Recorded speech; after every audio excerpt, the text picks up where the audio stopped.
반갑습니다. 아파트 가격 정파가시 시작하겠습니다. 오늘 금융위기 기록을 뛰어넘는 환율 파탄. 자, 결국은 터졌는데요. 5월 15일부터 6월 4일까지 13거래일 연속. 자, 1,500원이 넘어갈 때마다 제가 심각하다 했는데 1,500원을 넘어가서 내려오질 않는 이 환율. 결국 13거래일 연속. 이게 2009년 금융위기 당시에 2월 24일부터 3월 10일까지 이때가 11거래일 연속이었거든요. 자, 결국은 금융위기보다도 훨씬 더 심각한 지금 환율 파탄이 터졌다. 일단 이렇게 볼 수가 있겠고요. 여기에다가 환율 최고 기록까지 오늘 터졌는데 1,540원을 넘겼습니다. 오늘 이제 오전이었죠. 13.65 오른 1,530원. 자, 그러면서 뭐 정말 개장하자마자 1,530원 뚜껑이 딱 열리니까 구윤철 경제부총리가 바로 개입을 했죠. 자, 환율 이대로 가면 가만두지 않겠다. 자, 이렇게 이야기를 하니까 겨우 1,520원. 이야. 아니, 경제 최고 수장이 나서서 이 환율에 대해서 경고장을 날렸음에도 불구하고 겨우 10원 정도 밀렸다가 결국은 마지막에 1,529.7원, 거의 뭐 1,530원이죠. 다시 돌아간 거예요. 야, 지금은 이제 구두 개입조차도 통하지 않는 이런 상황인데, 자, 이게 문제가 아니라 더 이거보다 큰 문제가 있는데 바로 이 부분이죠. 야간 개장에서 요건 조금 자료를 자세히 보면서 좀 말씀을 드리겠습니다. 자, 와, 이게 지금 여기 지금 데이터 이게 보이시는지 모르겠는데 1,540.4원, 아주 조그마한 글씨긴 하지만 1,540원을 지금 넘었는데 이게 여기에서 1,540.4원까지 이게 이제 시간으로 보면 한 5시 정도였습니다. 끝나고 나서 야간 거래 시작하자마자 그냥 확 치솟은 거죠. 그래서 1,540.4원, 정말 상상할 수 없는 최고가가 또 터졌습니다. 결국 1,500원, 1,540원 뚜껑이 지금 열린 거죠. 그래서 이제는 뭐 1,530원도 놀랍지 않을 정도로 너무 고공행진을 하다 보니까, 자, 지금 현찰로 살 때는 1,560원이 넘어갑니다. 야, 정말 이게 환율 파탄이다 할 정도로 이게 정말 심각한 일이 결국 터졌습니다. 환율이 1,540원을 넘긴 게 또 금융위기 얘기가 나오잖아요. 그러니까 지금 상황이 금융위기 때하고 너무 데자비가 많이 된다라는 거죠. 그래서 금융위기 때가 2009년 3월 10일이었는데 1,561원이었습니다. 뭐 1,540원에서 이거 이제 뭐 더 조금만 뚜껑 열리면 뭐 거의 곧장 가는 거죠. 17년 3개월 만에 최고치, 17년 만에 터진 어마어마한 환율 파탄이다. 이렇게 볼 수가 있겠습니다. 이거보다 더 큰 문제가 있습니다. 뭐 계속 큰 문제가, 이게 뭐냐면 외환당국이 환율 방어에 구두 개입뿐만 아니라 직접적으로 엄청난 달러를 투입해서 환율 방어에 나선 게 지금 이 정도라는 거죠. 자, 5월 외환 보유액이 4,270억 달러. 자, 근데 이게 지금 4월 비교해서 8억 8천만 달러, 거의 9억 달러 가깝게 감소를 했습니다. 자, 결국 환율 방어에 이렇게 거의 10억 달러 가깝게 돈을 썼는데도 중요한 건 이게 안 잡히고 있다는 얘기잖아요. 갈수록 지금 심각해진다는 게 더 큰 문제다, 이렇게 보여지고 있고, 더 심각한 문제는, 더 충격적인 문제는 바로 오늘 달러 인덱스가 하락하고 있어. 이거 믿어지지가 않죠. 아니, 보통 우리가 환율이 올라간다 그러면 강달러 상황에서 이런 일이 벌어진다, 뭐 이렇게 우리가 알고 있는데 오늘 달러 인덱스는 오히려 하락하고 있었습니다.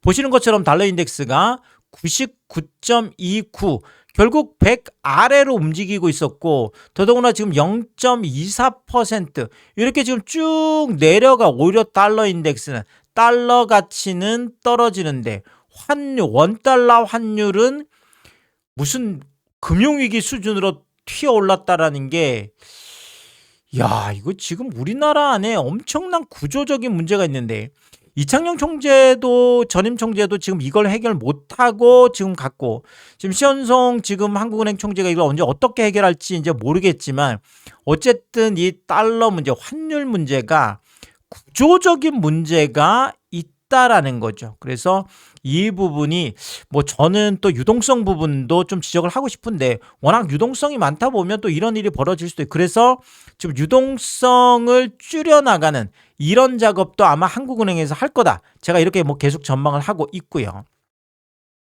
자, 그런데 오늘 환율이 급등한 직접적인 이유는 있습니다. 직접적인 이유는 바로 셀코리아였어요. 오늘도 셀코리아였습니다. 자, 셀코리아 오늘 역대 두 번째 큰 7조 원 규모, 어마어마했죠. 어마어마했죠. 7조 원 규모의 외국인 매도 폭탄이 터졌습니다. 그래서 최고가 이제 올해 2월 27일이었죠. 이때가 7조 한 800억 정도 됐는데 뭐 거의 비슷하죠. 그래서 엄청난 매도 폭탄, 엄청난 셀코리아가 있었는데, 보시는 것처럼 오늘 코스피가 한 162포인트, 1.84, 한 2% 가깝게 하락했는데, 자, 그것도 2% 하락한 것도 외국인들이 무려 6조 6천억, 한 6조 7천억, 한 7조 가깝게를 던졌거든요. 근데 이거를 기관들이 한 1조 5천, 그 다음에 개인들이 무려 5조 원이나 받아내면서, 자, 결국 7조 원 매도 폭탄을 개미들이 어떻게 보면 다 받아내면서 그나마 지금 2%대로 뭐 이렇게, 또 애프터에서는 조금 더 밀렸죠. 그래서 어쨌든 간에 야, 외국인들이 지금 계속 셀코리아를 하고 있는 이것이 환율까지 정말 뭐 파탄이 날 정도로, 이 정도 지금 상황까지 온 거죠.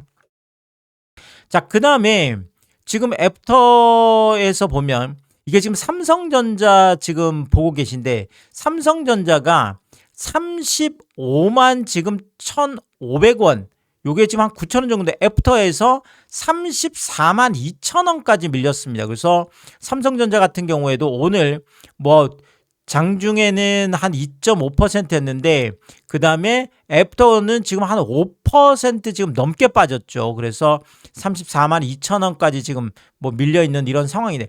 자, 근데 삼성전자가 지금 뭐 이렇게 지금 밀린 이런 것들이 따지고 보면 외국인들이 오늘도 120만이 아니죠. 1200만 주. 자, 어제도 한 1100만 주 정도 엄청나게 지금 팔았고, 보시면 이게 지금 최근에 한 20거래일, 뭐 보통 우리 한 달 정도 얘기하죠.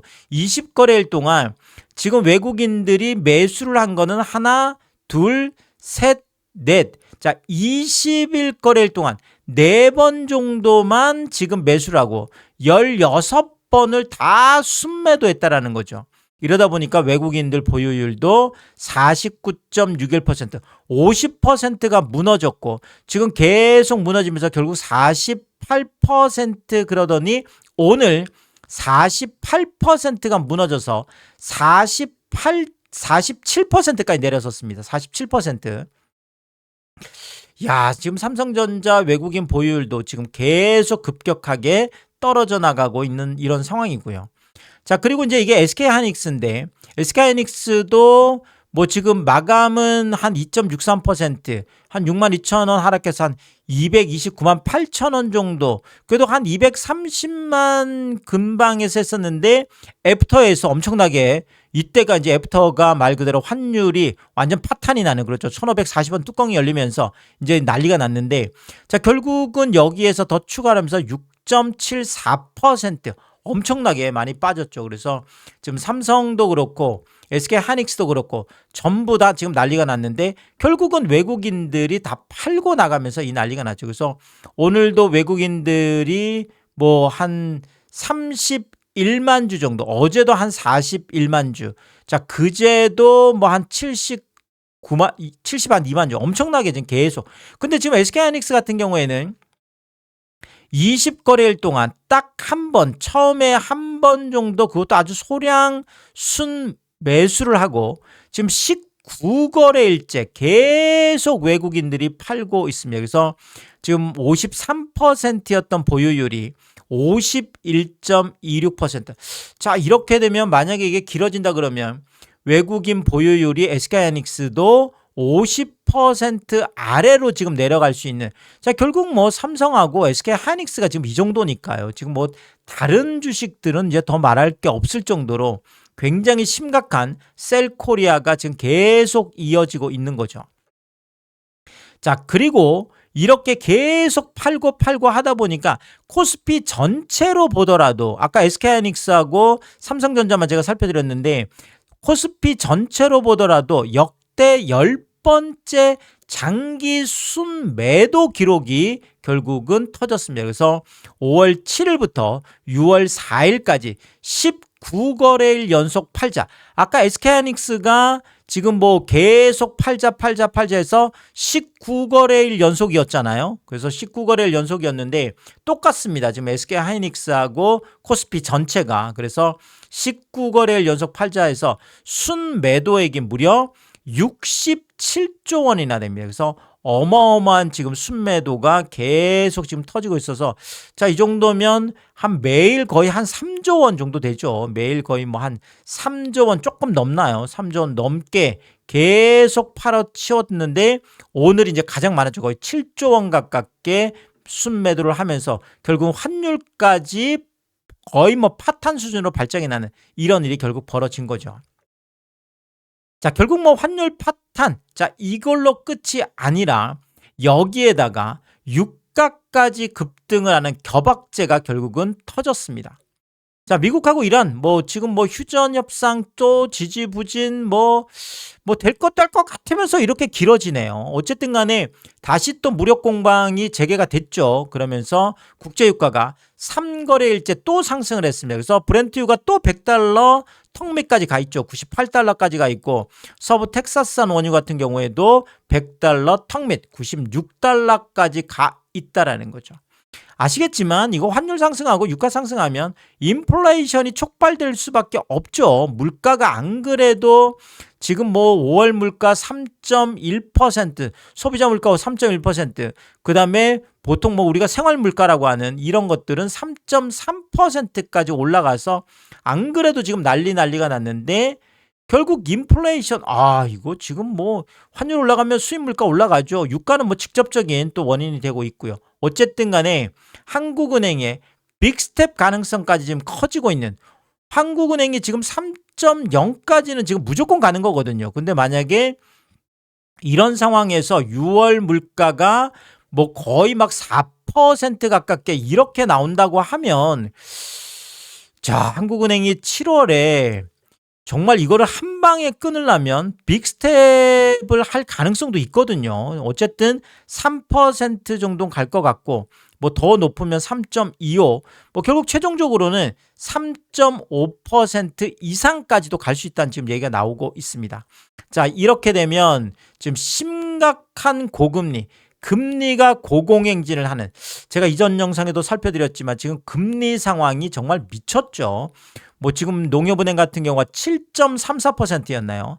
뭐 이제 뭐 7.4% 가깝게 가고 있고 그럼 8%, 9%, 10%까지 갈 수 있는 심각한 고금리 상황까지 지금 터져 있는 거죠.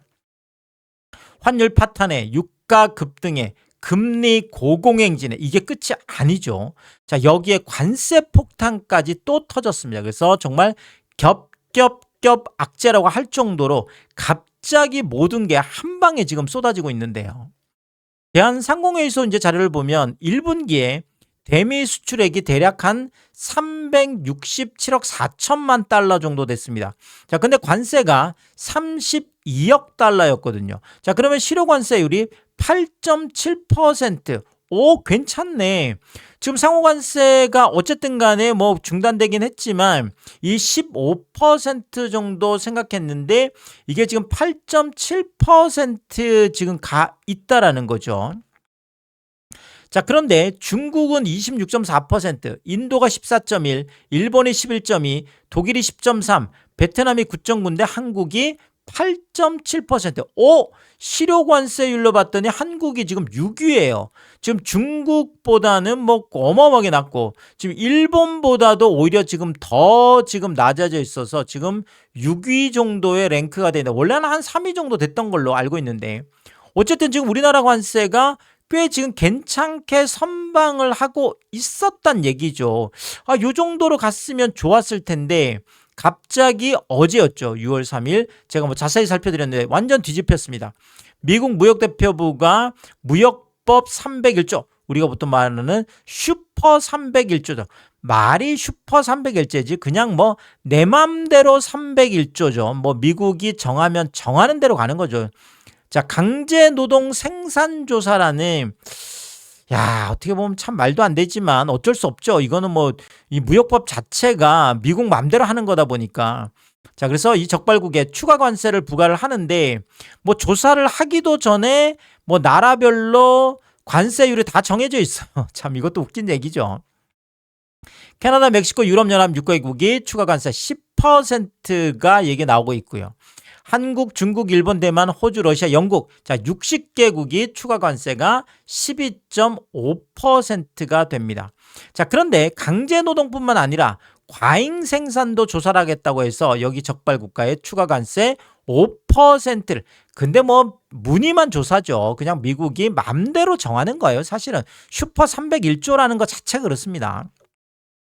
자, 근데 한국은 강제노동뿐만 아니라 과잉 생산 이 둘 다 조사 대상에 포함된 걸로 알려져 있는데 그렇다면 최종적으로 한국의 추가 관세가 17.5%로 다시 지금 뛰어오르는 이런 상황이 돼버린 거죠.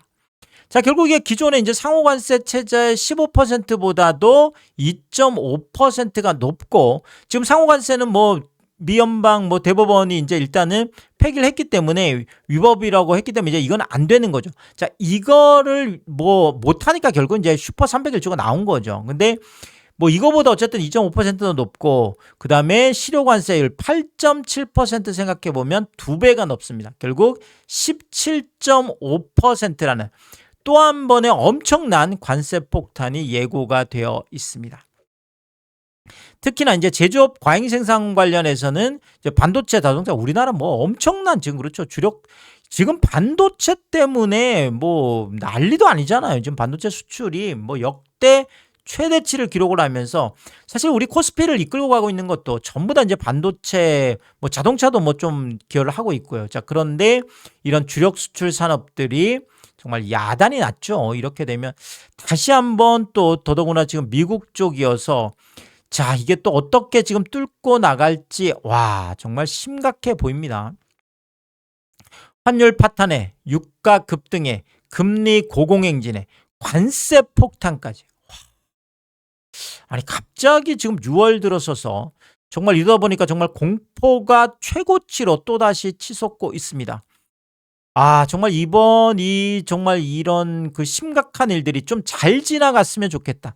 지금 당장 좀 미국하고 이란 전쟁이라도 딱 종지부를 좀 찍으면 이런 부분들이 좀 그래도 완화가 될 수 있을 것 같은데 자, 지금 이게 정말 뭐 저도 뭐 간절히 한번 바라보겠습니다. 그래서 미국하고 이란 전쟁이 어쨌든 좀 빨리 종결이 돼서 지금 이런 정말 우리나라 안 그래도 지금 좀 잘 올라가고 있는 이런 상황에서 이런 모든 것들이 좀 찬물을 끼얹고 또 바짓가랑이를 잡는 뭐 이런 일이다 보니까 자, 이게 빨리 좀 해결됐으면 좋겠다는 이런 마음에서 좀 말씀을 드리고 또 새로운 이야기 있을 때마다 제가 빠르게 업로드를 하도록 하겠습니다.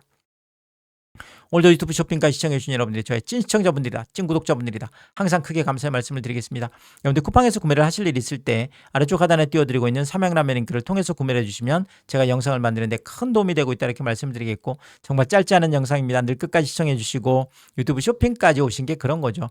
저는 삼양라면이 좋아서 삼양라면이 맛있어서 삼양라면만 올려드리고 있는데 삼양라면만 구매를 해주셔도 감사합니다. 근데 많은 분들이 뭐 작은 것 하나 구매하실 때도 이 삼양라면 링크를 통해서 구매를 해주시고 또 가끔 고가 제품 구매하실 때도 이 삼양라면 링크를 통해서 구매를 해주셔서 저에게 도움이 되라고 뭐 작은 것 하나든 또 뭐 가끔 국화 제품이든 참 번거롭고 뭐 성가신 일임에도 불구하고 늘 이 삼행라면 링크를 통해서 너무나 다양한 것들을 구매를 해주고 계셔서 제가 이런 거 확인할 때마다 참 이렇게 마음 써주시는 것이 늘 항상 크게 감사하다, 이렇게 다시 한번 말씀을 드리겠습니다. 파가시 멤버십 킹스토어 개설해두고 있습니다. 구독 옆에 가입 버튼을 누르시면 월 9,990원으로 책정되어 있고요. 킹스피 분들에게는 왕관 모양으로 표시해드리고 있습니다. 오늘도 킹스피 여러분을 소개해드리겠습니다. 김화정님, 윤복자님, 피피철 사모님, 유웅준님, 미셸님, 전영돈님, 항상 감사의 말씀을 드리겠고 또 많은 분들이 킹스피를 통해서 응원해 주시면 고맙겠습니다. 오늘의 이야기가 도움이 되었다면 구독과 좋아요 부탁드리겠습니다. 고맙습니다.